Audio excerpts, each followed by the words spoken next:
Ready to get started? We're ready to get started. Okay, Public comment? no public comment. And did you all have any opening comments that you wanted to provide? None for me, thank you. Okay. Since Mr. Wilson is new to the committee, why don't we just go ahead and formally introduce the members at the table. Scott Murphy, Director of Curriculum and Instruction. Good to see you again. Hi, Kathy Gull. I'm the other Director of Curriculum and Instruction. It's nice to see you. Keith Harris, Chief of Academics and Organizational Development. Good morning. Frank Fetter, Director of Assessment, Data Reporting, and Strategic Improvement. Good morning, Colleen Bernard. So for today's agenda, we have two primary topics. The first is going to be social studies and student leadership, and the second is an annual presentation for the C&I committee that goes to the full board regarding new curriculum revisions as well as some new courses. So those are our two primary topics today. So first, we'd like to start with Dr. Bernard, who is our pre-K to 12 supervisor of social studies and student leadership. I want to underscore that student leadership part because you're not just going to hear about social studies today, but as you may know, Dr. Bernard serves as our district lead for many of our student leadership programs throughout the district. So you'll also hear about those. At this point, I will turn it over to you, Dr. Bernard. I'm very excited to be here to share updates about social studies and to highlight all of the wonderful student leadership programs that we're able to sponsor here in MCPS. So thank you for that. Overall, presentation outcomes are those overarching goals for social studies, providing updates about the social studies curriculum instruction and assessment, our professional learning, and really highlighting our student programs and the partnerships that help make them possible. Our goals in social studies, I'm going to read them to you, just giving some highlights. That empowerment of participatory members of the Democratic Society, integral to that are our other goals, and that is that critical interrogation of the historical record.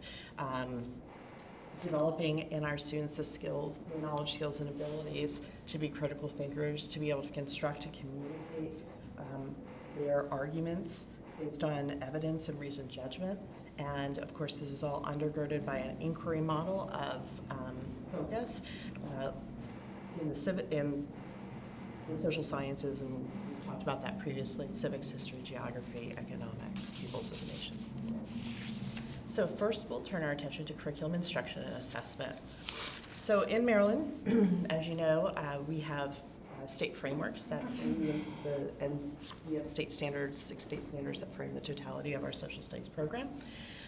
And our 6th standard is that disciplinary literacy standard, and I'm really going to uplift that today and talk about what that looks like at both the elementary and the secondary level. We focus, of course, on inquiry and the use of disciplinary skills and tools in social studies in the evaluation of sources. Who is the author? What is the purpose? What is the point of view? Source analysis, citing of evidence, and communicating those conclusions. And then the common bridge for all disciplines is literacy, right? So it's the core literacy piece of meaning and gaining understanding from what we read and being able to communicate that understanding in writing, as well as in dialogue. Dialogue is very important. Robust discussion in social studies classes should be the hallmark of every social studies classroom. But also that reading piece and core literacy, but then we layer on top of that the disciplinary literacy piece. So it's not just making meaning from what it is that we're reading. Why does it say what it says? Who is the author? What's their point of view? And that extra level of critical analysis, and that's where I was speaking to in our roles as social studies educators.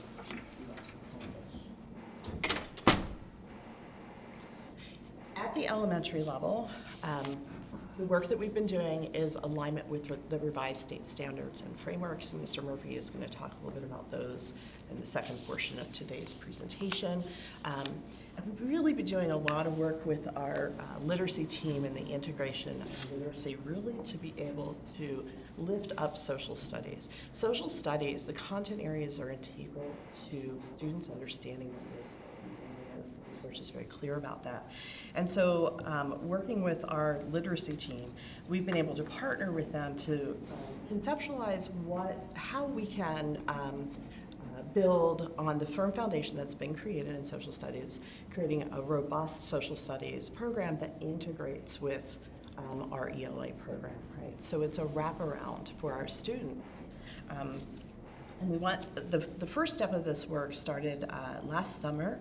We worked with Ms. Stein's team on the alignment thematically and untethering from the semesterization. We semesterized social studies and science, and we allowed for the untethering of that, and then aligning thematically across the curricula for each grade level between the ELA thematic units and then social studies conceptual units. So for example, in grade 2 in the ELA program, unit 1 in ELA is teamwork, and we paired that with the social studies unit on history, life in the past. Unit 3 in ELA in grade 2 is my community at work. And we paired that very nicely with economics and the economics and geography modules for grade 2. So that's the type of work that we're looking for. It's on this more macro scale. And then we're hoping to drill down onto a more micro thematic scale.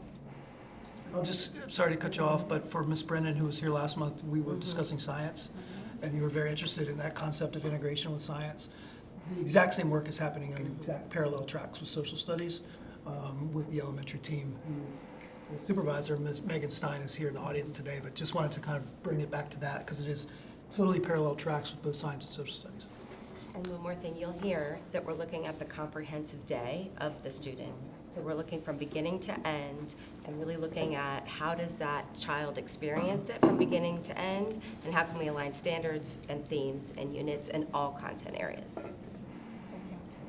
I work very closely with my fellow Colleen in science and with Ms. Stein on moving this work forward because we think it's going to create less cognitive load on our students, on our teachers, and build greater success overall. So part of that work is knowledge building. The content areas allow us to do that knowledge building so students can bring background knowledge into the reading space in order to construct meaning for what it is. And so part of that is the focus on also explicit vocabulary instruction, not only that academic vocabulary that in ELA, but what we call Tier 3 content-based vocabulary that we might find in social studies, things like constitution, preamble, bicameral, market economy. Those would be Tier 3 vocabulary terms that we're going to cover over in the social studies space. I was actually just recently doing an observation of a 5th grade classroom where the academic vocabulary was actually also Tier 3 vocabulary in social studies.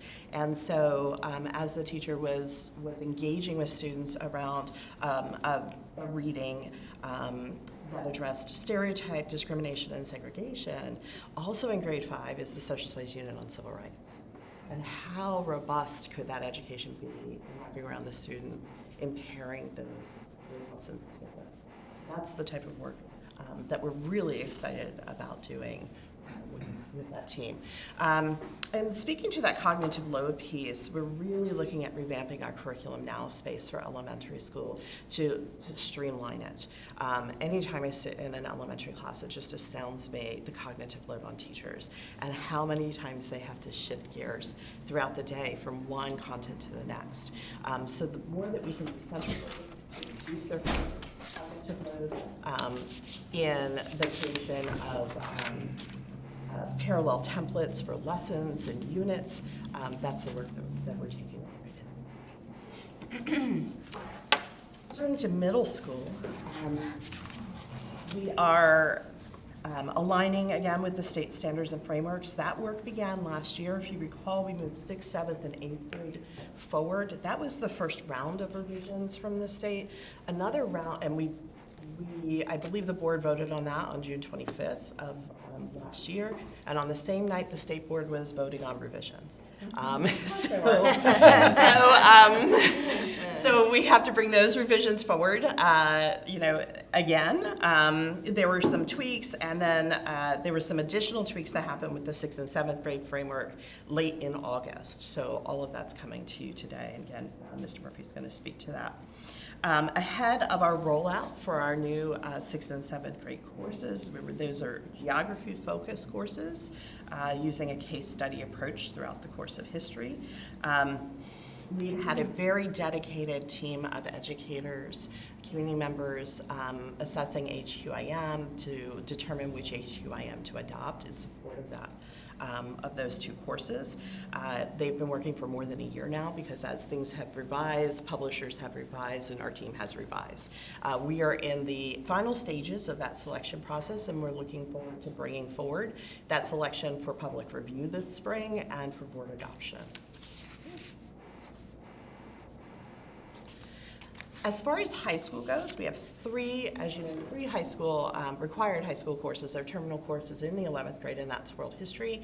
Along with those three required courses, we also have parallel courses in advanced placements. We have that advanced placement pathways. We're one of the few districts that offers an AP US History in 9th grade, and it's a pretty robust course. It's a year-long course and provides us an opportunity to really build those advanced placement skills early on for students who need that challenge as they go into high school. We also have one dual enrollment course that marries to our Modern World History course as well. So multiple pathways for students to achieve their three required high school credits in the social studies. Social studies is also very robust, and we offer the most advanced placement courses. We have the most advanced placement test takers across the totality of our courses, and we also offer a robust selection of non-AP electives that span all of the social sciences.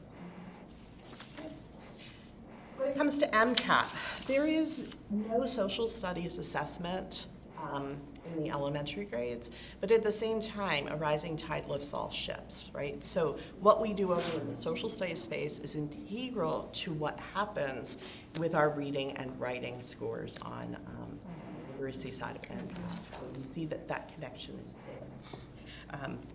When it comes to middle school, we have our grade 8 assessment. That's an early American history assessment.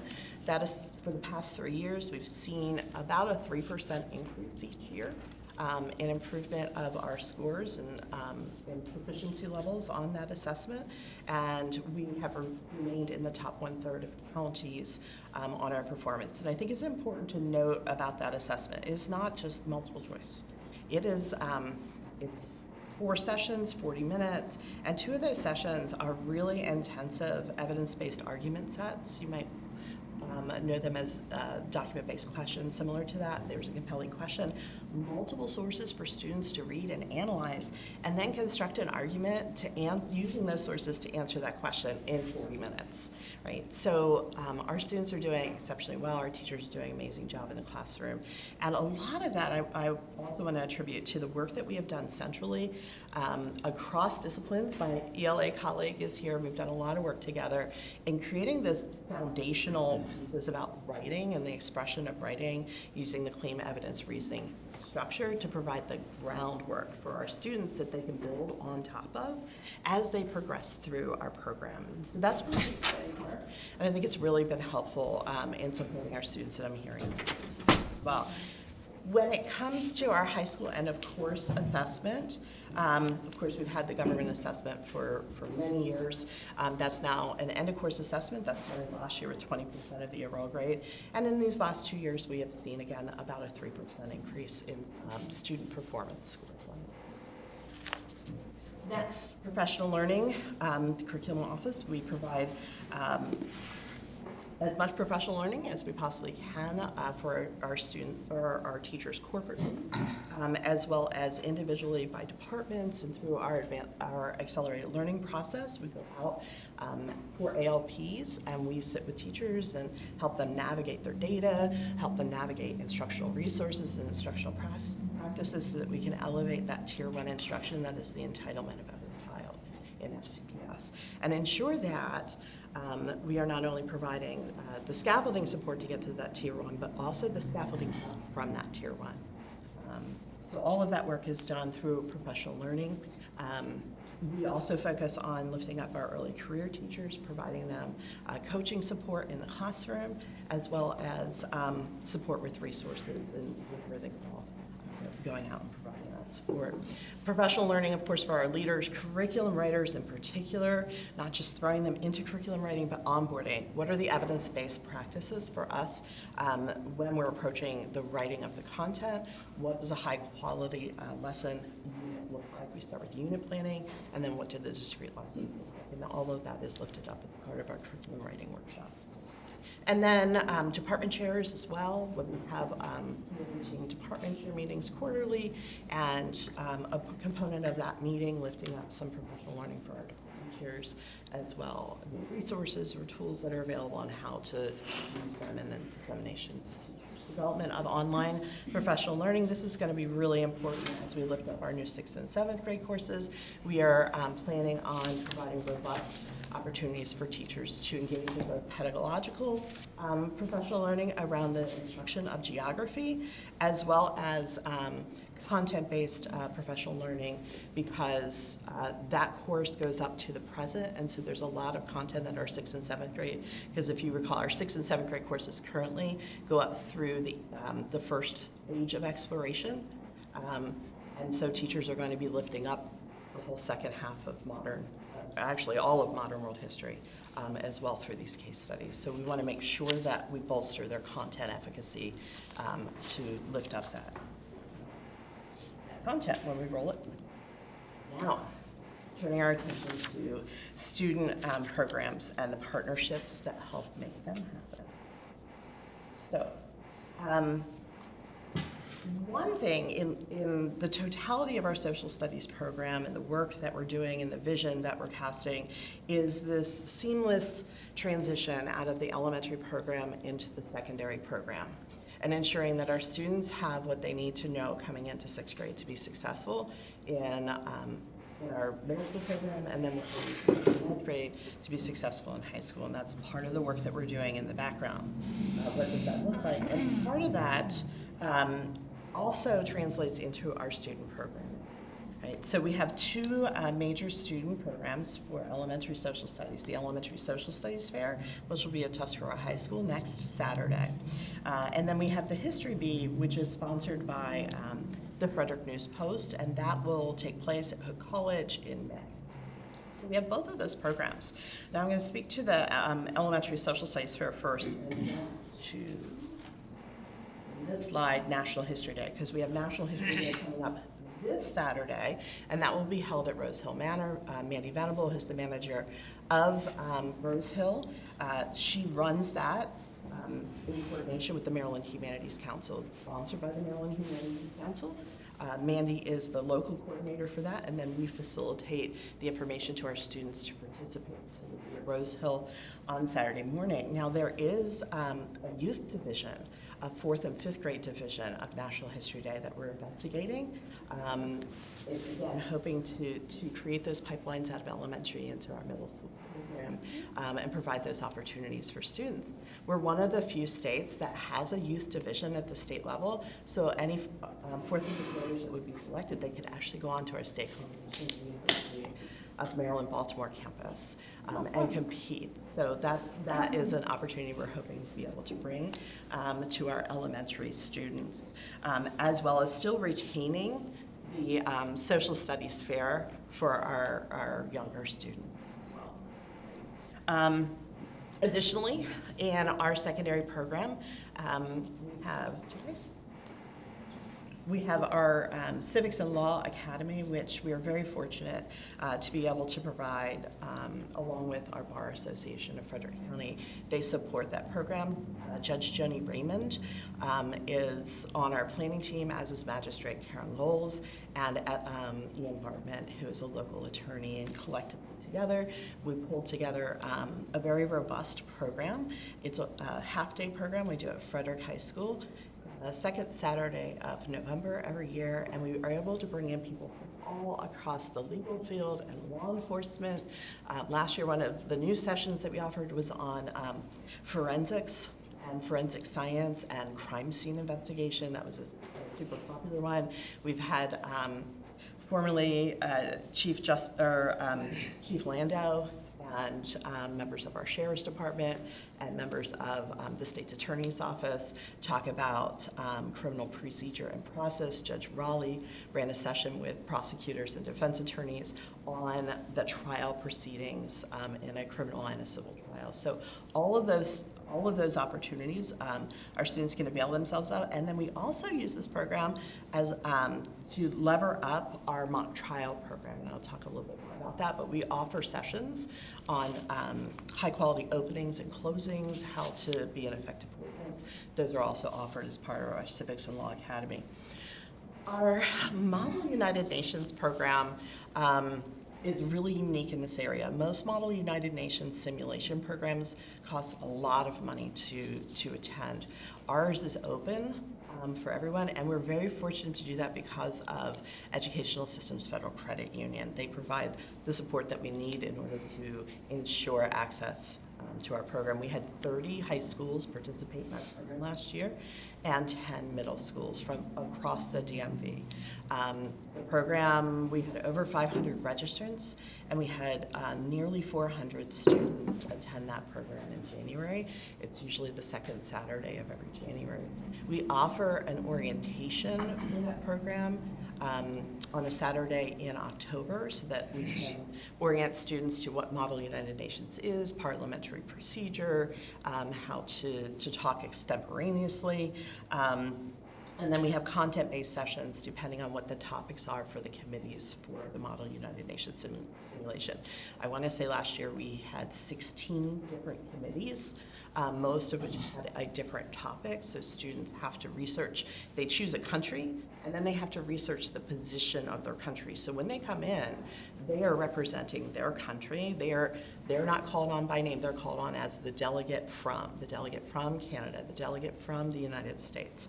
And they have to represent their country in their committee. So that's our Model United Nations program, and I would be remiss if I did not call out the support that we have from our county coordinator, who's Devin Ketro at Frederick High School. She hand processes every single one of those registrations, does tremendous work for us to be able to have such a high quality program. So, we're going to go to mock trial first. So last night, we actually finished our mock trial season with our mock trial awards program at Frederick High School.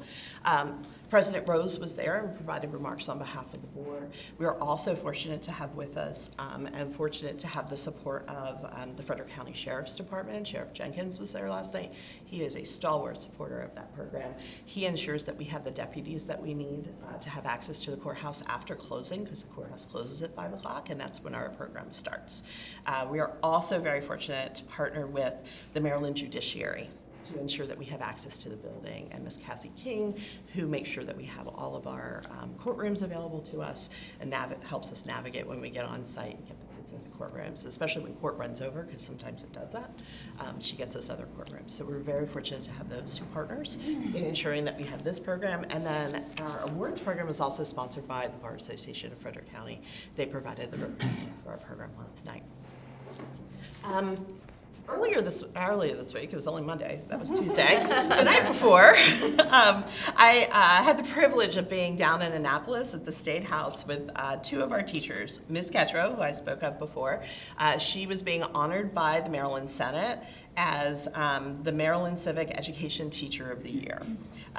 And she does an amazing job with mock trial, Model UN, civics and law. She helps with everything.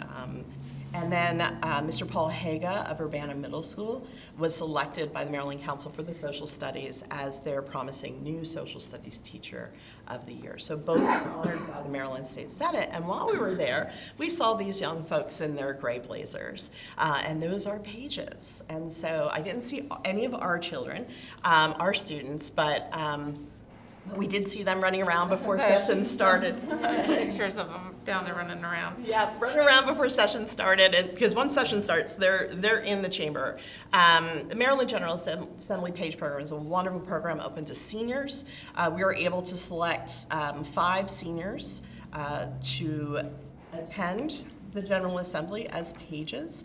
They serve 2 full weeks. They're usually not consecutive. They usually spread them out. Where it's barely 3.5 months or so that they can serve during, and then we also can select one alternative, and that of course is based on representation that we have as Frederick County down in the General Assembly.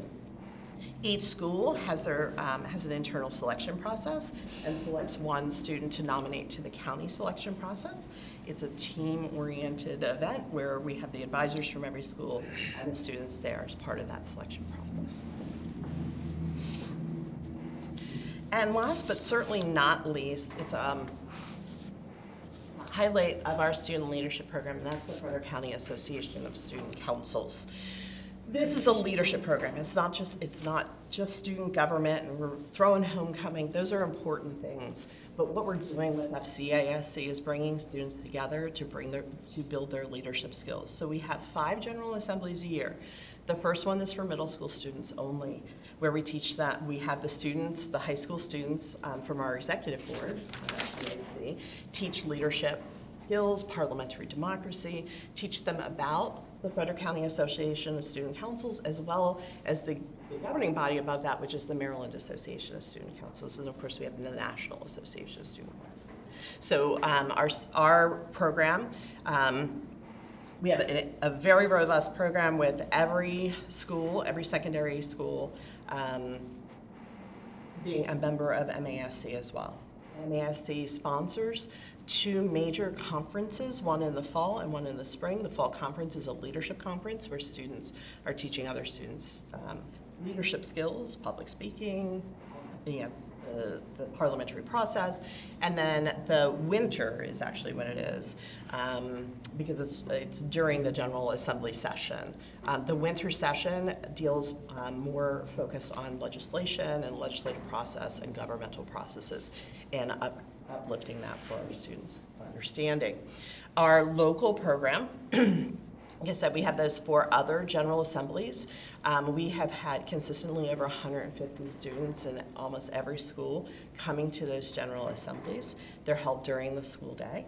Our biggest challenge right now is space, because it's getting harder and harder to find space for upwards of 180 sometimes students, and we want to make sure that we're able to have all of those represented. So our last General Assembly, we thank Dr. Dillman and Linganore High School for being able to allow us to use their space in the auditorium and some other spaces in the building so that we can have that last General Assembly on April 1st. The Frederick County Association of Student Councils, like I said, has an executive board, and that executive board will actually, next year's executive board will be elected at this General Assembly. So that's their job. Our February General Assembly is the election of our student member of the board, and I'll get to that in a minute. Our December General Assembly is the campaigning for student member of the board. And then our first General Assembly, which usually is held around October, that's just the getting everyone into FCASC. We start with roll call. Every school stands up and talks about their student government and the projects that their student government is taking on. And then we have that roll call. We also provide the opportunity of the Superintendent's Cup. We started this a number of years ago, where our executive board selects a charity each year. It's SHIP this year, to focus on elevating and making more visible. And so student governments from every school compete for the Superintendent's Cup. It's a perpetual cup. Middletown Middle School has won it the last 2 years. And they earn points based on what it is that they do. And it's not about raising money alone. Like, yes, you can raise money, you get some points for that, but you can run an educational program and get a lot of points for that. So we have a menu of points and programs that happen, weekly challenges for each of those organizations at our schools to participate in to get those points. And again, at our, I believe that's going to end before our GA. Our GA is a little bit earlier this year than it was last year, so it may run after the GA. And then the cup is presented to the winner at the school. Student member of the board, as I spoke to previously, student member of the board election is run through the social studies office. So we help We put out the application, get the applications in, screen them. If we have more than 5 applicants, we run a committee to select the 5 applicants that will move forward to the general election. Of course, we have an electoral college system. It's not a popular vote, which allows for equitable representation for all of our schools to play into who is going to represent them on the board. I run the election as well. And all of that is uplifted through an amazing person called Jeremy Brown. He does a fantastic job in organizing CASC and supporting the student member of the board. And then once the student member of the board elections, we hold a candidate forum where we bring our student members in. They give their candidate speeches. They're able to interact with, it's a town hall setting, so students and the community can come in and ask them questions. They interact, and then that launches us into the election season in January, which concludes at the end of January, and then is certified by the general election in February. So Thora Mintz, who is a sophomore at TJ Middle School, will be our next mob. And I do want to shout out Alex Thomas, who's done a really fantastic job in communicating with students, as well as running the student member of the board advisory committee that meets once a month, and it travels throughout Frederick County. So the SMAC meeting that I was able to attend was actually up in Thurmont, and that way he was able to get into every community within Frederick County and hear from the students. Brings us to questions and discussion. Well, thank you very much. Anybody else want to get started before us? Okay. So I don't have much to say about it other than I'm excited, as Mr. Murphy pointed out before, about the collaboration and integration, because as I've said a billion times, that's one of the things. I'm a huge advocate of the classical education model, and that integration is key to the classical education model, as well as also building a solid foundational. Those are the things, I mean, that is kind of the hallmarks of classical education, is making sure that. So I'm very excited that we're finally turning back towards, I don't know, like what worked for hundreds of years, as opposed to trying out new things, or kind of like going back to the old things that worked. So I'm really glad that we're doing that, and I'm really glad to hear that we're integrating those subjects. And if we're talking about vocabulary in one place, like that could be our spelling words. Like these are important things to make sure that we're getting that. I think because we cover a lot of material, but we don't have, we don't go deep enough into the material, I think. And one of the ways we can do that is by reading the material multiple times in multiple ways throughout the day, as opposed to just a lesson, because it is ultimately about, it's not just whether or not you can regurgitate something for a few minutes for a test, it's about actually retention and knowledge and building skills. So I'm super, super excited about that, and that's all I have. Thank you very much. Yeah, a couple questions. One, I teach this stuff, so and what you were saying, I've taught it for 19 years, and we've always done it this way. We've always linked up social studies in English. When they were reading Native Son, hopefully we were around the Civil Rights Movement and talking about how African Americans were affected, and we shared those different things. I'm, just going down my list, equity of access. So the first thing is AP. We offer AP, U.S. History in 9th grade. Do we offer a class to help with skills and things to help those 9th graders? So almost, it used to be almost like a resource. If you had AP, U.S. History, you had a class that worked specifically on the reading and writing skills to help them. So when we decided to go down this path, I had heard from a colleague down in Anne Arundel County, we do AP US history for 9th graders. I said, are you crazy? That is, as you know, that is that's one of the hardest advanced placement courses. I said, I gotta see this. So I actually took some 8th grade and some high school AP teachers down there. Because at the same time, our schedule was different. We taught government, and then modern world, and then AS2, and we were shifting that schedule so that we had historical continuity out of elementary school, and now we have the schedule we do AS2. So we were looking at, okay, we're moving American Studies 2 to 9th grade. At the same time, when we had government in 9th grade, we had AP Government and Politics was available, and that's a very different course, as you know, right? So we went down and we sat in the classroom and we were, and their pass rates were well over the 80% range, and ours weren't even close for juniors. And so we very intentionally constructed a year-long program for 9th graders.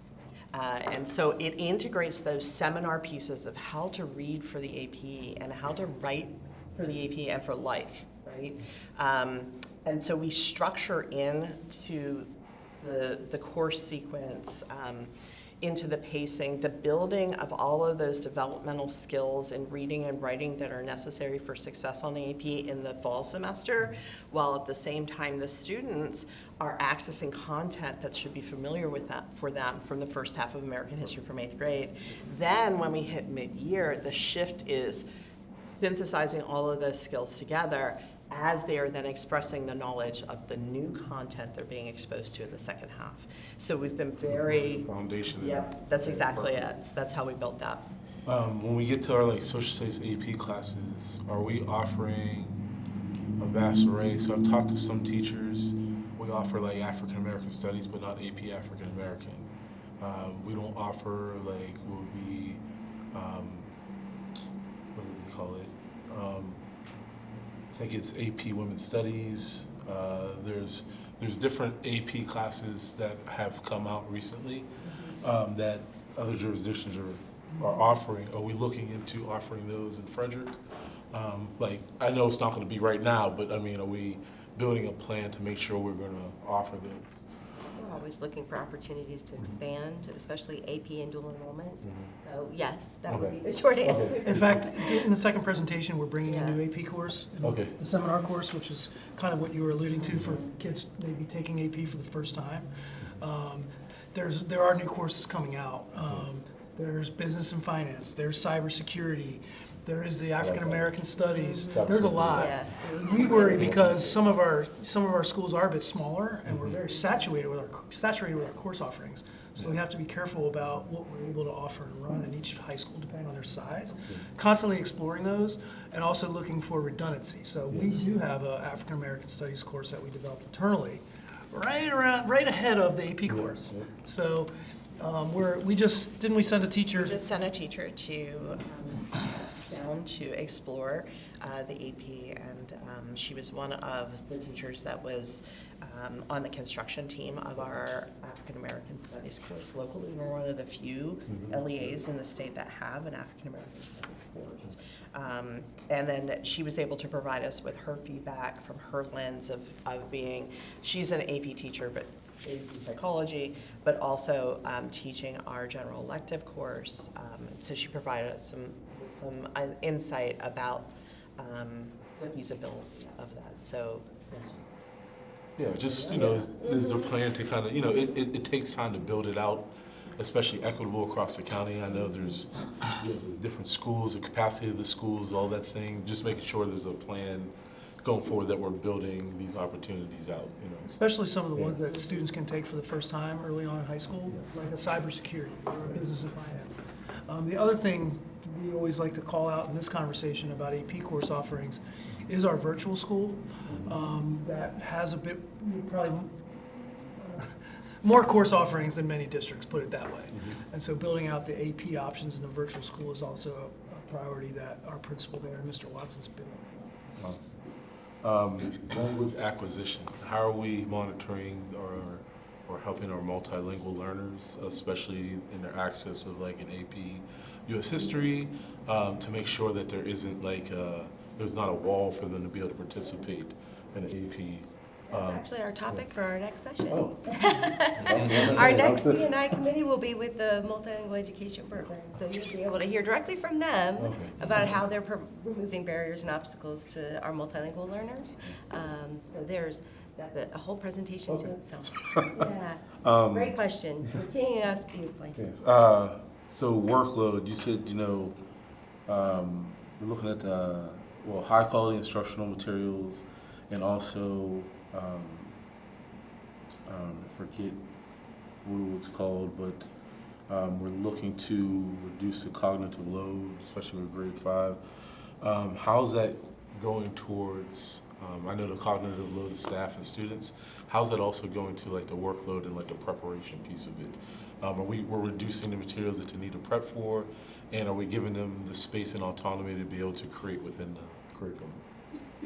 For our supervisor of our integrated literacy program, she can answer that. That's Sorry for all these questions, I'm just. We appreciate it. Yeah. Great questions, and we're happy to answer. So as a supervisor of elementary integrated literacy, I can support a little bit with that. Traditionally, we've had our ELA block, social studies and science blocks that have existed separately. Also, the Curriculum Now pages, they were each run by separate supervisors that have a different platform, format, lesson planning documents. And so what's a priority for us is to make sure, one, we're working on our integration and our knowledge-based curriculum, but also we're making sure we build high-quality lesson plan template that can be used across contents. So the teachers internalize and they understand that template, and then they're able to use that across the content. So we're also partnering with elementary math. And so our Curriculum Now page will look seamless for the teacher experience. If I teach first grade, I can get on the platform and I can navigate that seamlessly across all contents because I'm expected at the elementary level to teach all those different Yeah, absolutely. And so on the integration side, I'll just kind of give you a high-level overview of what we're doing. This year, as Dr. Bernard shared, we've created an alignment.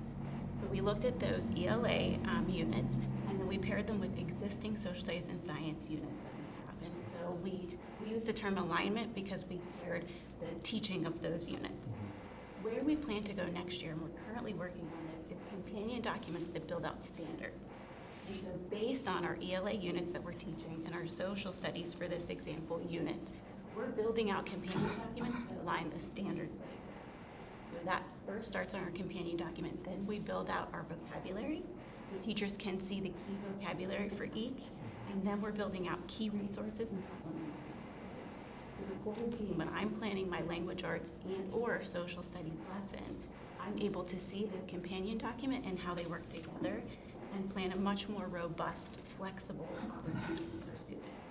We'll also be building out a high-quality integrated lesson plan template to make that approach much more accessible. So that's the goal for next year. And then 27, 28, we need to continue to have some of those things already built and available for teachers for that flexibility. Cool. Yeah, that's awesome. So they look at the preamble and you're hitting it from all sides. You're looking at like Dr. Dorothy Height, and you're hitting it from the math side or the mathematical computation she did. That's awesome. That's amazing. We talked about our kind of new educators that are coming in and kind of supports they had. Is there a mentorship program that is kind of being enhanced? I heard from a lot of, and I know as a first-year teacher, your mind is 3 million places. And kind of focus on this one. Is there a mentorship program that you're working with associations on or trying to enhance? So we actually have a 3-year induction program. And so from the time you step foot in FCPS, whether you are a new teacher or new to FCPS, we provide supports for the first 3 years that comes through our Leadership and Organizational Development Department, who works closely with our curriculum specialists to onboard them with curriculum, with pedagogy, and just navigating the everyday work of teaching. Do they have coworker mentorships, like parent inside the school? They have school-based mentors.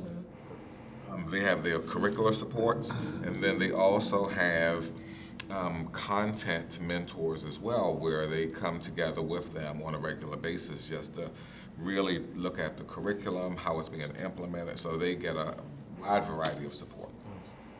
And I just have one more question. It's okay. One more question. You know, special ed's kind of like in my background. I know with a lot of times when teaching social studies, the vocabulary can become overwhelming, especially when I taught NSL government. NSL government was a class that the vocabulary just was so overwhelming. Even if we're just going Articles of Confederation to the economic, like it was overwhelming.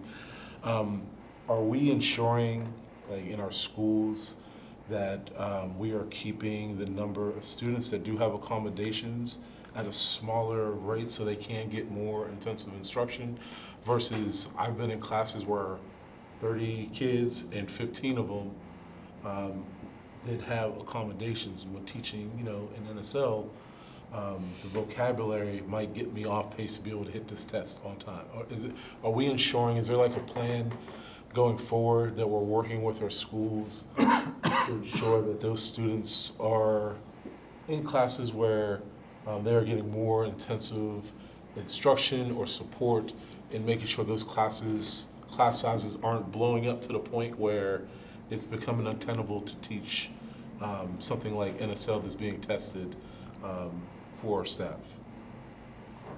I can speak to that a little bit.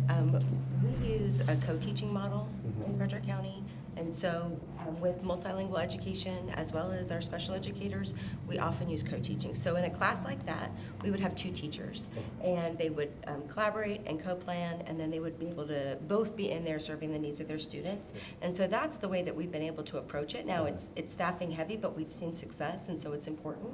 And so we've actually done a lot of co-teaching professional learning with the staff who are co-teaching. We've done book studies with teachers so that they know how to effectively co-teach.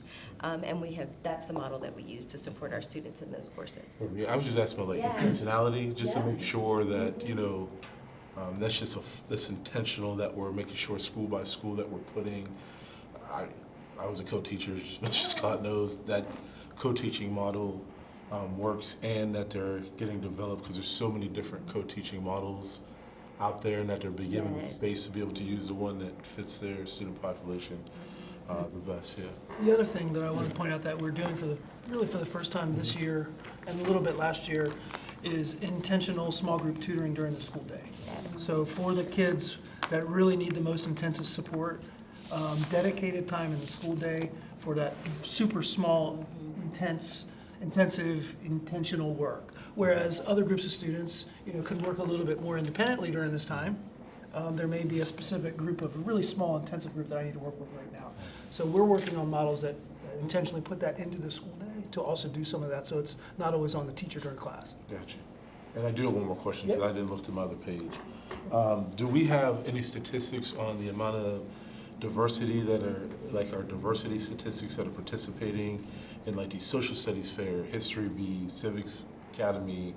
Is there any statistics to say how many of our students, whether from what school or whether it's a racial demographic or a male-female demographic? So we have like the demographics that are participating in all these things. Just looking at equity, you know, just making sure. Probably not to the level that you're asking Okay. about. I think Dr. Bernard can speak to it better, but these programs are often on Saturdays. Yeah. These programs are often in the evening. Yeah. And so we do see discrepancies in schools that are represented, numbers of kids from particular schools, Yeah. other demographic representation. I don't know if we have data at our fingertips. I can speak to a move that we've made just in the recent years, is that we have translated our kind of flyers to promote the science fair and those types of opportunities. And we've actually provided interpreters so that we could have students who are bilingual students or who may want to present in Spanish. And so we've seen a pretty marked increase in our multilingual learners participating because of those structures we put into place. I think I was just looking at the numbers. Weren't you just sharing those with me? So to that point, for specifically, I can speak to the elementary science and social studies fair. We've worked and try to increase this point. We worked with Hillcrest Elementary, and they intend on sending 80 students, so we have 6 interpreters to make sure that they're able to work on those projects. And so that's part of our outreach and making sure there's access across schools and attending some of these programs. But that's just one example Yeah. of the way we've been able to enhance it. Yeah, I'm just making sure we have access to, like, if your kids are, you know, up in Catoctin, my kids are down in Tuscarora, that we all have the opportunity to be able to be there, and we're all communicated with, because these are some amazing opportunities. Actually, in high school, my cousin beat me, but I got second place in the University of Pittsburgh moot court competition.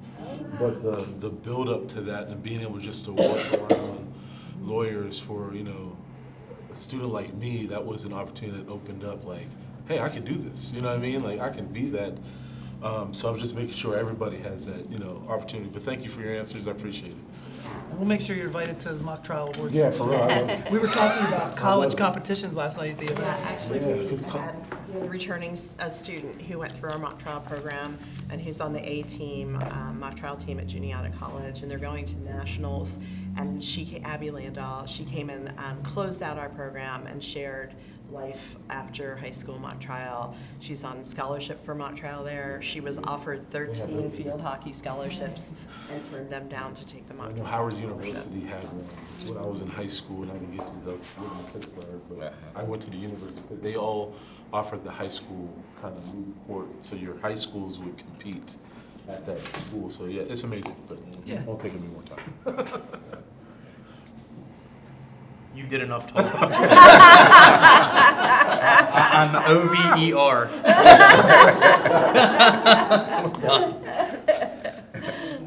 That's funny. Are we ready to move off that presentation? Sure. I think we beat the dead horse to you. death.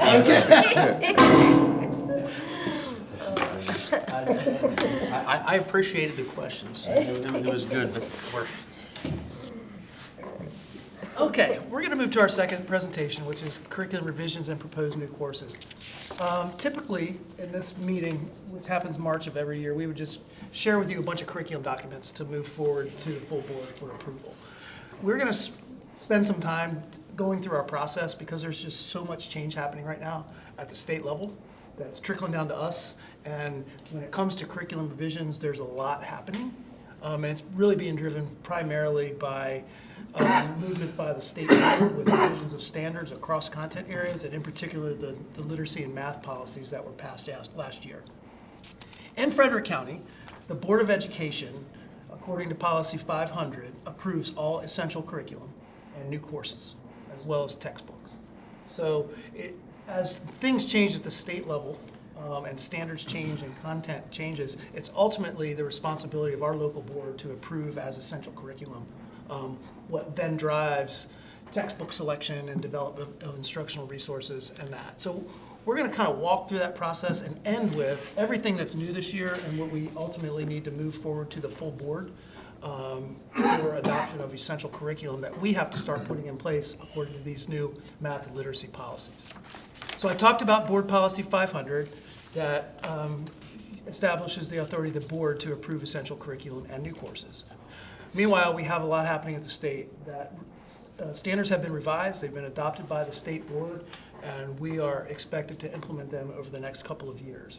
This also is driving what you hear us refer to with the HQIM and the high quality instructional materials, as well as in the example of math that we talked about last month, new course sequences in high school, such as that integrated algebra 1 and 2 that we talked about. This is all part of revised standards that are happening at the state level. This is also a big paradigm shift. Let's just say 15, 20 years ago, there was what's called a voluntary state curriculum, where there were state frameworks and there were state standards, but the locals did a lot more work in developing the curriculum itself, as opposed to the age that we're in now, which is the standards that are being released by the state are very, very granular, very specific, down to the kind of units of instruction that students are expected to go through, as well as the high-quality instructional materials. So when we bring high-quality instructional materials forward to you all as board members, behind that is the state reviewing instructional resources and establishing these sort of lists of what's approved that's aligned to the standards. So all that's happening at once. Once that happens at the state level, then it's the responsibility of our local board to approve the essential curriculum. We, the staff, review textbooks in HQIM that we then also bring to you for approval for textbooks and foundational curriculum. So we wanted to just kind of walk through some examples so you know what we're actually bringing to the full board. because the last step of the process is really our work, that once you approve a curriculum and a textbook, we then work on supplemental resources that you heard Dr. Bernard talking about, pacing guides, the professional learning, some of the work that our curriculum team does every day. So here's an example. These are revised English Language Arts standards that were released by MSDE earlier in 2025. You have a backup document that was part of today's package that has links to all of these. Because if we printed them and PDF'd them, they'd be literally hundreds of pages. Yeah, you don't want that. So we've provided links in the backup document that takes you to a page that looks like this, that has all of the ELA standards, for example, grades kindergarten through 6. Within each of those grade levels, there are 6 domains, and within each of those domains, there are specific standards. So you can just see how complex it gets and how granular it gets from the state as it's released. And so if you were to go into the package of materials for today's meeting and what will go to the full board, this is what is linked, these granular state standards by grade level, by domain, by specific standard that essentially becomes our essential curriculum in FCPS. This is, again, now new ways of packaging standards from the state level, where in the middle there, they're showing us the grade 2 standard. On the left, they're showing what prerequisite skills need to come in with. And on the right, they're showing what's happening in the next grade level. So you can see the level of depth and sophistication that is being pushed out by the state that then drives the work we do locally with adoption of resources and development of resources. So then we bring to the board a textbook. So for example, a couple of years ago, as these standards, as Blueprint was being implemented, we brought forward HQIM foundational materials, Open Court Reading being an example, or HMH Into Literature being an example, which are our core textbook instructional resources in English Language Arts. And then once those are approved by the board, we then do our work internally, which are supplemental resources for teachers, at-a-glance documents, pacing, assessments, professional learning support, then becomes a lot of our work. So when we say we're asking you to approve curriculum, it's really not all this stuff. It's really the local adoption of those state standards that help us get to the development of instructional resources and the adoption of a textbook. So that's one area, the essential curriculum that's basically being directed to us by the state in this day and age, particularly in literacy and math, and you heard today about social studies. The second responsibility of the board is to approve new courses. This year we have 3 new courses that are coming forward for your consideration. One is the Advanced Placement Seminar, to your question earlier, an early access type of AP course that we currently do not have in our course offerings. One of the things that College Board has done in recent years is the ability to use that as an English 10 course, not just a sort of a generic elective AP course. And then secondly, the Integrated Algebra 1 and 2 that we shared with you last month as part of the revised state standards. Those are for implementation in 27-28. But we are beginning that work now with our school, with our teachers and our schools and the onboarding and the professional learning to get us there. So we want to just bring this forward now for the board's approval. So next steps, you have a backup document that is a summary chart of the new standards in ELA, the new standards in math, and the new standards in social studies, with one link that takes you to all those pages of the standards. That is now the essential curriculum that we're asking our local board to adopt, that then drives everything else that happens as we move forward.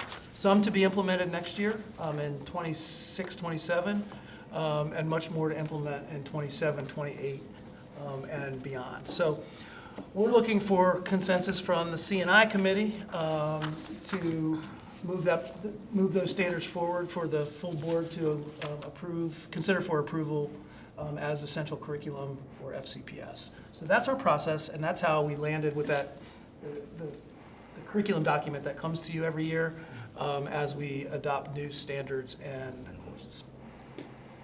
That's a lot, so if you have any questions. So pretty much we just rubber stamp what the state says because we don't get our funding if we don't, right? I would say there's a little more involvement also because there are representatives from the LEAs that work with the state in the development. And so they pull from the expertise of all of the LEAs to develop. So it's not just, here, we're handing this to you.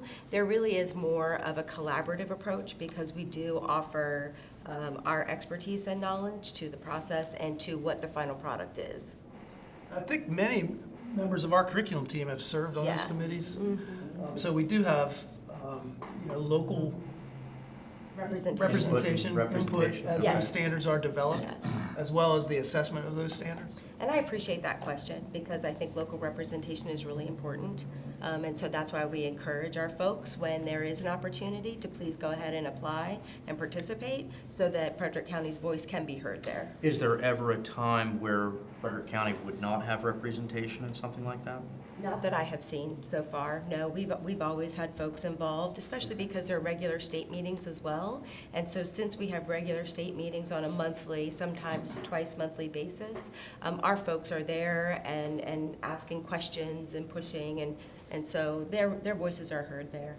And even if our supervisors are not represented with one of our curricular areas, I'm there, or the directors. And so I usually bring back a lot. I will pull them together and say, hey, here's what I'm hearing. Tell me what I need to know to take back so we can inform what's happening.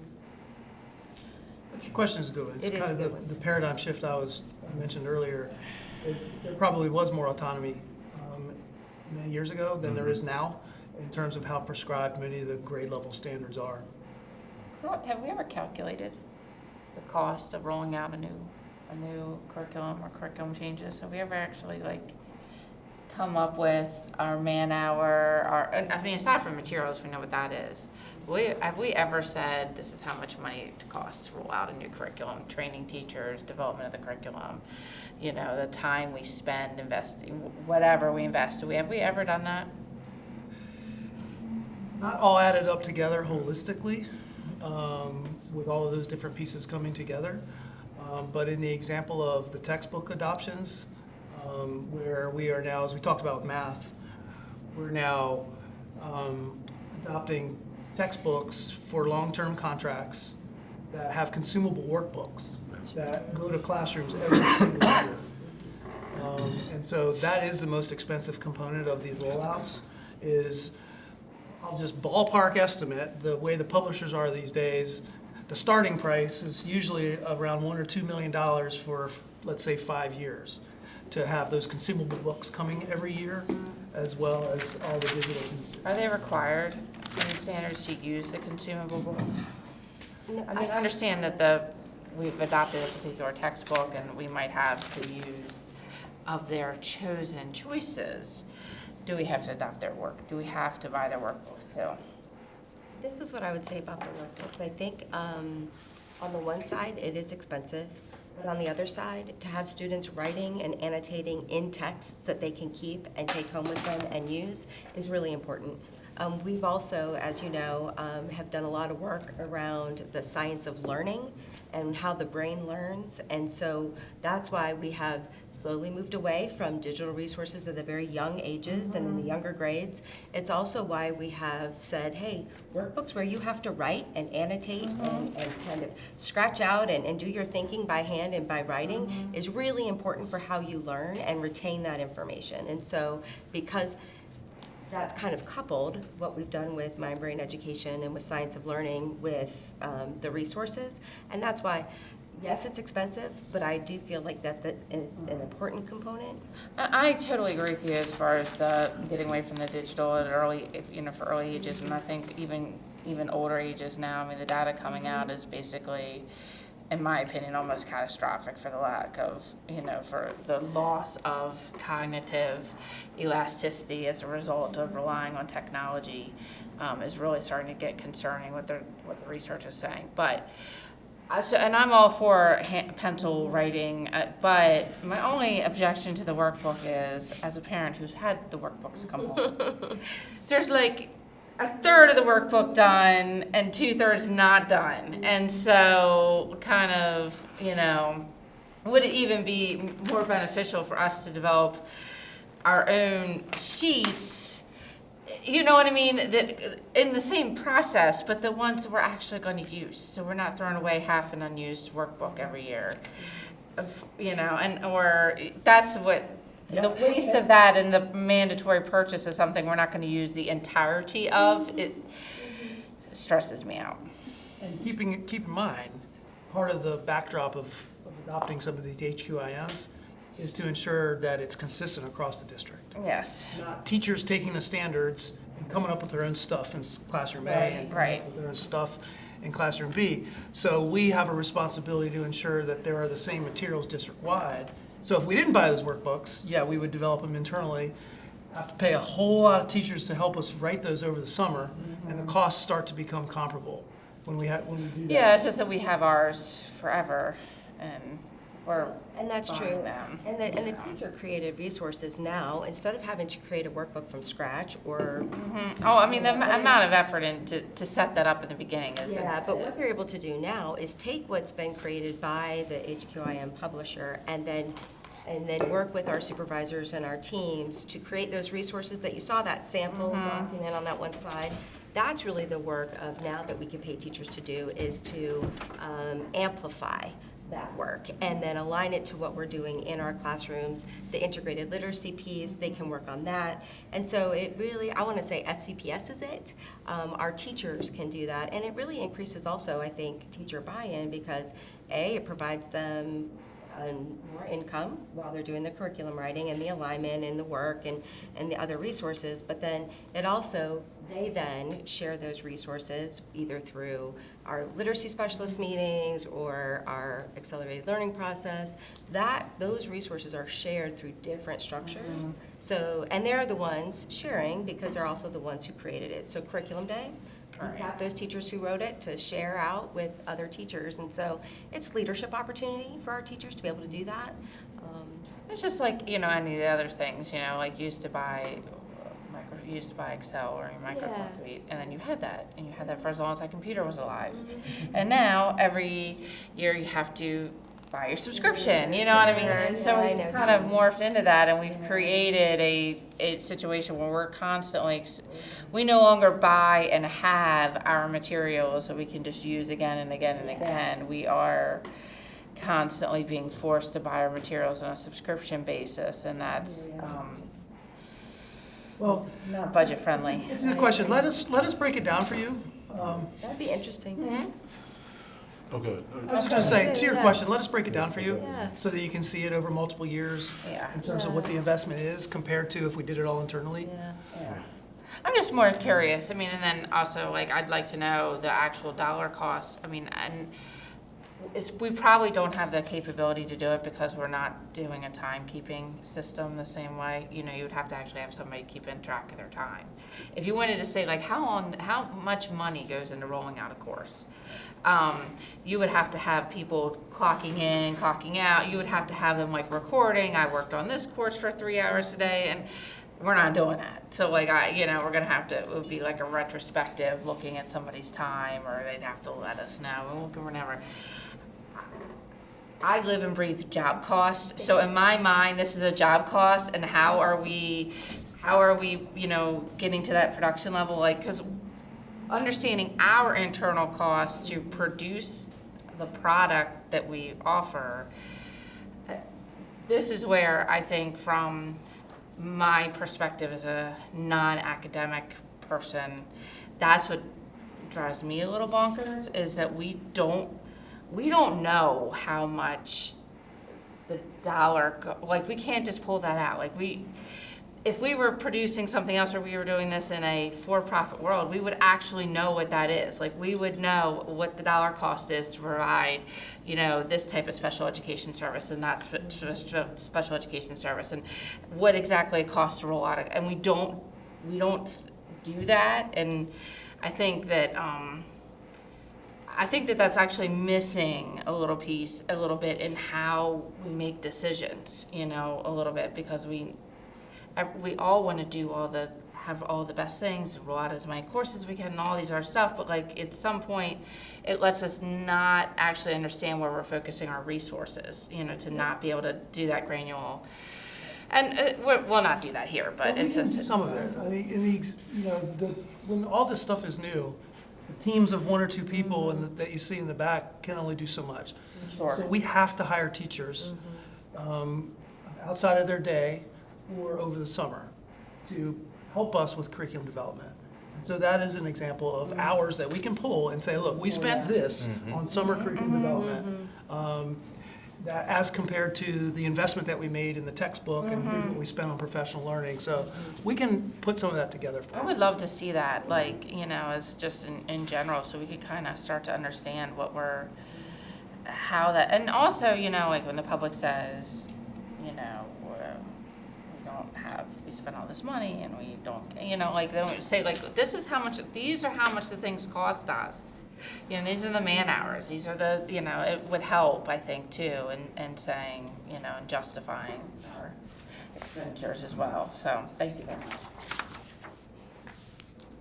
I was gonna say, there was something that you had mentioned about making sure that, you know, say your worksheets, that type of thing is standard across the county. I worry about teacher autonomy with that statement, because if you have a teacher, it doesn't matter what class you're teaching, but let's just use math, and they find that, you know, a certain way of teaching those students with this worksheet works better than what's being provided. I don't see why we shouldn't allow that teacher to do that. We do. So there's a level of autonomy. Okay. Talk to me about it. I think that one of the things that is the backdrop of HQIM, not only here, across the state, across the country, is the equity of access to high-quality materials. And being able to, for us as a district, to say that the materials that are in every single one of our classrooms are of the highest quality as the baseline. That's not to say a teacher doesn't supplement it with things that they want to bring to life in their classroom with their way and with their own autonomy. If you're in our training sessions, you'll hear us talk about the difference between curriculum and fidelity, which is just following it, versus curriculum integrity, which is bringing it to life for your kids in your classroom.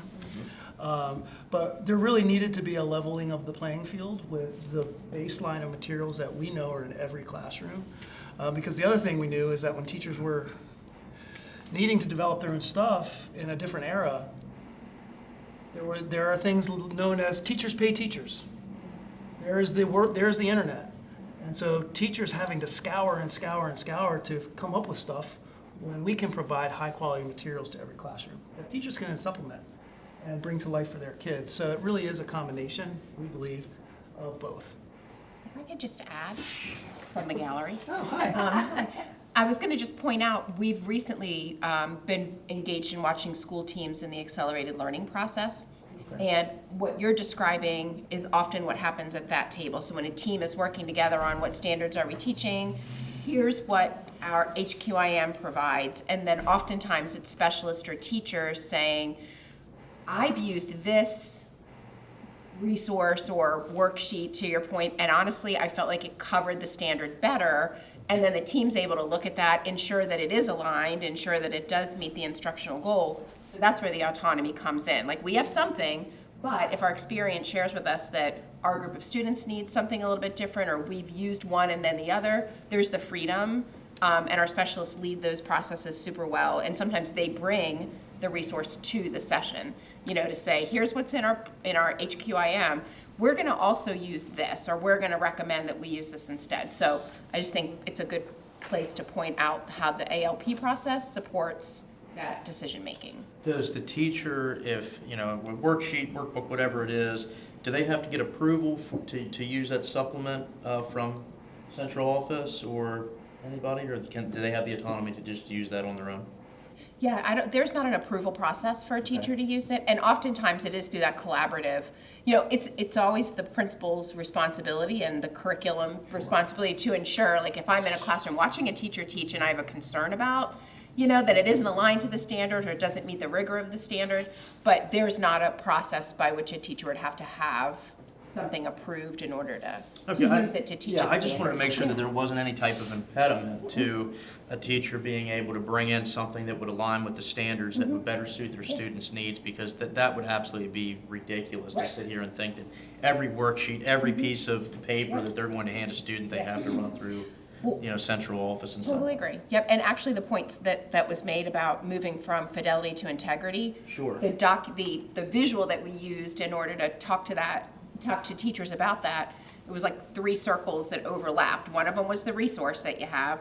One of the circles is the students in front of you. Like, you have to teach them, right? And so we have to use evidence of what they know and what they need. And then the third circle was the teacher who's standing in front of the group. Like, what experience do I have that I can draw from? So I think that's really aligned with what you're asking. Excellent, thank you.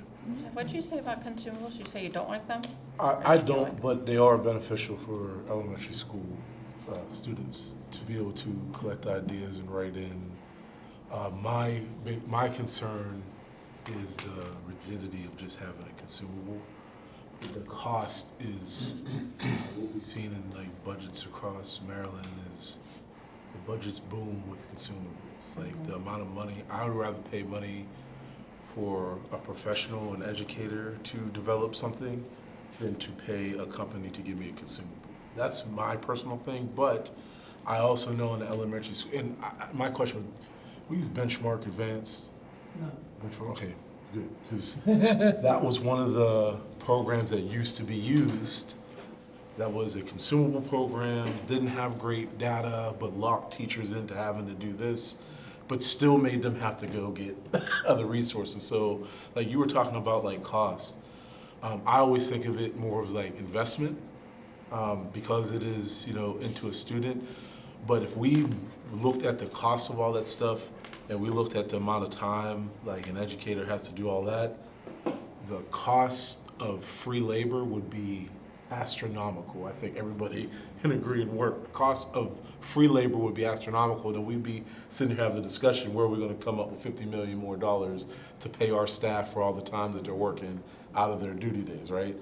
My biggest question, and I looked through the ELA, and I didn't touch the math, although I love math. My brain just, when I got through the ELA, I was like, okay, time out, let's take a break. My biggest question is almost what's your name again? I'm sorry. That's okay, Kristen Canning, one of the elementary instructional directors. Miss Kristen? Yeah. Miss Canning, what's Yeah, that? that worked. Is there a way to marry them both? Is there a way that we can pay our educators to develop, within the standards of Maryland, to develop these things which you're already doing? For instance, when I get the social studies stuff for U.S. history, they give me the framework. So like this is all just a roadmap. Like we have to go to DC, then we got to go to Charleston, then we got to go to Mississippi. It shows you where you have to go. It doesn't tell you how you get there. And I think a lot of is lost is the fact that a lot of educators are getting there outside of what we're paying for. Does that make sense? So what you were saying, when we sit down and say, hey, this is what's been recommended to us, a lot of times we might use a third or a quarter of what they gave us. So we spent money on 75% of something so I wonder, is there a way we can plan it out again? I know it's not gonna happen right now, but is there a way we can plan it out so it is fiscally responsible, like you're saying? It's helping our educators get that more autonomy, paying them to do what they're doing a lot of times anyway, developing localized curriculum without the same way. And I'll just tell you, Maryland is like 48th or 49th as a state in teacher autonomy. And one of the reasons is because of these restrictive roadmaps that they keep putting out at the state level for LEAs to follow. Is there a way we as Frederick can say, look, budgetarily, we have this pot of money, we want to try to give it to our professionals, ESBs, our teachers as much as possible, because they're the people that know our students in all these schools, but still have this available as like a roadmap. Is there a way we can marry both of them? And I guess that's just throwing that out in the air. Can we plan for that for the next, is it this many months or years, but actually have like goals that we can achieve to that end? That would be my hope. Yes. Yes. So a couple of points just to respond to that. First, coming out of the pandemic era, Changed it. we just had so many concerns about the screen time and the digital, and we needed to get back to paper pencil. We needed to get back to the literacy piece. We needed to not rely solely on digital. And post-pandemic time came the first wave of these curriculum adoptions. It came with these consumable books, so we said, yes, sign us up, because we're gonna get kids back into the text, back to their highlighters, back to their paper pencil, and we're gonna ensure that every student has one in every classroom, in the example of reading and math. But we've learned a lot, for sure. We're gonna be coming up on, in FY '28, we're gonna be coming up on the first renewals of those initial adoptions, and absolutely 100% opportunities to re-examine whether we just buy the same consumable workbook for every kid. We do have a routine every summer where we hire hundreds of teachers to work for us over the summer to help with curriculum development of those resources you're talking about. Sometimes we have a hard time finding enough, and the shorter as our summers get shorter, we only have a limited number of weeks to work with.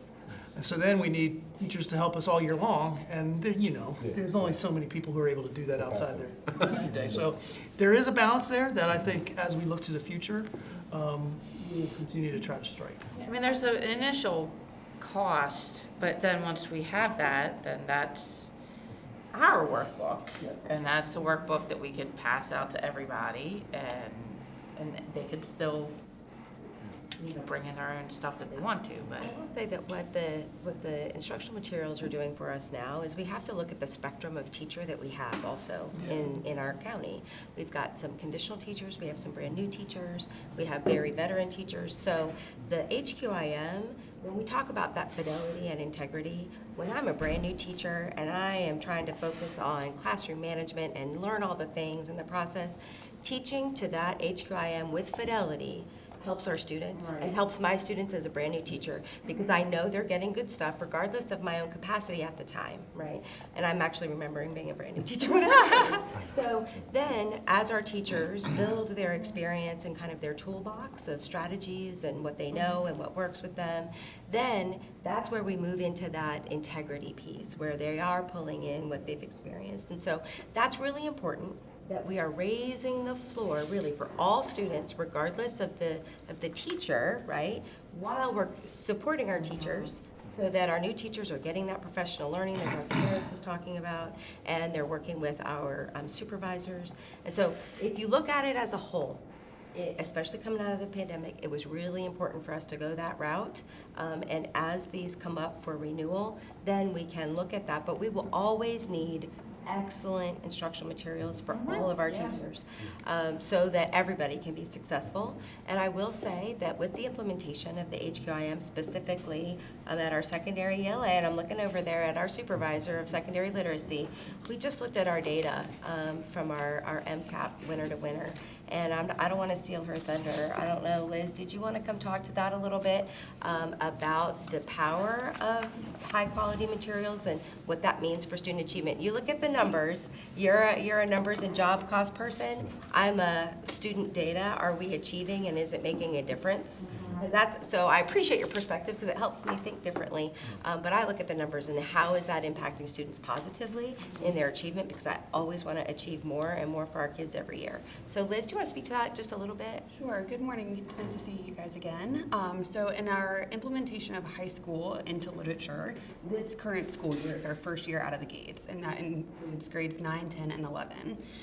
As you know, our high school program functions in semesters, so we have a mid-year MCAP assessment required by the state for English 10. And so it's a good measure to see how implementation is going that doesn't require us to wait until the end of the year. And so just a high-level summary of that proficiency data that came back from the December MCAP assessment for English 10. When you compare December to December, so 2024 to 2025, the state of Maryland only saw a 2% increase in proficiency, but FCPS saw an 8% increase in proficiency. Some of our high schools saw up to a 20% increase in proficiency from winter to winter. One of our more complex schools saw an increase of 18%. And so, of course, I'm on the phone and say, talk to me about this. What are the contributing factors? And our teachers said it is having high quality instructional materials takes away their cognitive load, like we've talked about this entire session. It allows them to have a common resource as the starting point for the collaboration. They know what grade level expectations are because it's right there in front of them. And now it's not a conversation about what are we going to do, but how are we going to do it? And so to honor some of the questions that you've also said, when we talk about HQIM in the secondary program in ELA, it is not scripted. There's no script. It's not, you must do every single page. We have pulled out the required 4 texts for each unit, but then teachers can use some of the other remaining texts for tutoring during the school day, for additional practice for students, to bring in to complement the discussion and unit resources that students are already navigating. And so the materials are very flexible in how teachers use them. We provide guidance. They contribute to that curriculum development, like they said, every summer, but we are seeing immediate impacts at our high school programs specifically, and we saw growth with our middle school programs too. One of the highlights for high school as well in the data is we saw no decrease in proficiency in any of our high schools this year. And so it either sustained or had tremendous growth. And so we're really proud of that, and we are really proud of our teachers, because one of the things that we talk about frequently is sometimes it's challenging to be mindset. It's challenging to have teachers embrace something new when they've invested time, energy, and resources into previous resources. And so for our high school teachers to see the fruits of that adoption so quickly speaks to their caliber, their flexibility, but also our partnership in continuously seeking their feedback and input as well. And thank you, first of all, for all you do. I read that. That's why I was like, yeah, no, that's amazing. Like that speaks to the work that everybody's doing, and speaks to what our educators are doing in the classroom. And that's why I said, I'm always a plan. 6 months, as a teacher, you already know. Students will be able to so that's amazing that we're even there, and I think we're going further. But that's an investment. You know what I mean? I don't view it as like I spent $2 million on that can. Now I invested in Johnny, Jim, Sally, all of them. So that's amazing. Thank you very much. Thank you. Any other questions? So we are asking for your approval consensus to move forward the backup document to the state board. It just summarizes the new standards that we're basically responsible for implementing next year, as well as those 3 new courses that we proposed. This is a bit of a formality, to your point, but we are, according to the board policy, we need your approval to do so next year. I think we should just say no and see what happens. Again, I read That through doesn't the ELA surprise me. curriculum. Standards, they're well researched. Yeah. They all Yeah. very, how do I say, age appropriate and grade appropriate for what they did. I didn't look through the math ones because my brain, shorted out. But I would say yes, based off just what I read on ELA, if that's his resource. I know the other one's going to be just as nuanced. And I've read the social studies. I'm very one, too. happy your brain shorted out with that too. Man, look, I'm telling you what, because I do the social studies ones, I read through the ELA ones, Yep. they're very resource. I'm just putting on the record, I didn't get through the math ones, but I would say yes, based on what I read. We have math experts who. Yes, I'm sorry.